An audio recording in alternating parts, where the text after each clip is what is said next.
C'est une très grande satisfaction pour moi d'être ici aujourd'hui à Sainte-Rose pour la signature du contrat ville.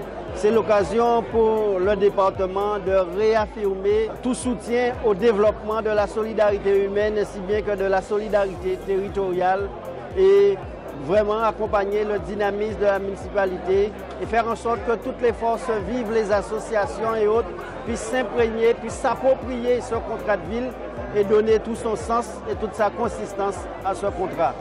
Nous sommes très heureux aujourd'hui de pouvoir signer cet avenant du contrat de ville qui permet par la même occasion de signer également le dispositif Cité éducative et le pacte pour les entreprises. En réalité, c'est un dispositif qui avait été arrêté en 2019 sans que l'on puisse réellement comprendre pourquoi et qui avait ainsi privé les associations et tous les acteurs économiques du territoire d'une manne financière importante qui aurait pu permettre de générer beaucoup plus de productivité auprès des associations.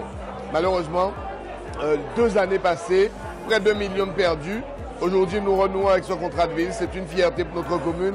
C'est une fierté aussi pour nos associations. Donc ça veut dire relancer un certain nombre de sujets d'appel à projets pour soutenir des associations d'insertion, financer à nouveau des adultes relais pour faire de la médiation dans les quartiers. C'est vraiment pour refaire le lien en fait, qui existe dans les autres quartiers prioritaires de la ville et qui n'existe plus aujourd'hui au quartier du Bourg et au quartier de la Boucan, qui sont les deux quartiers prioritaires de la ville de Sainte-Rose. Au-delà de cette relance du contrat de la ville qui est symbolique et qui est extrêmement important, ça nous permet de développer tous les outils que nous pouvons mettre en place dans les quartiers prioritaires de la ville. Et là aujourd'hui on va en signer 2 symboliquement. Cité éducative, 4e cité éducative qui est signée en Guadeloupe. Pointe-à-Pitre Abîme pour le premier, Baïf, Capester, Basse-Terre pour le second, le Moule qu'on a signé la semaine dernière pour le 3e et 4e ici à Sainte-Rose. Donc on applique en fait des mesures de droit commun mais qui n'étaient pas appliquées ici à Sainte-Rose et c'est bien dommage. Et puis le deuxième c'est Pacte.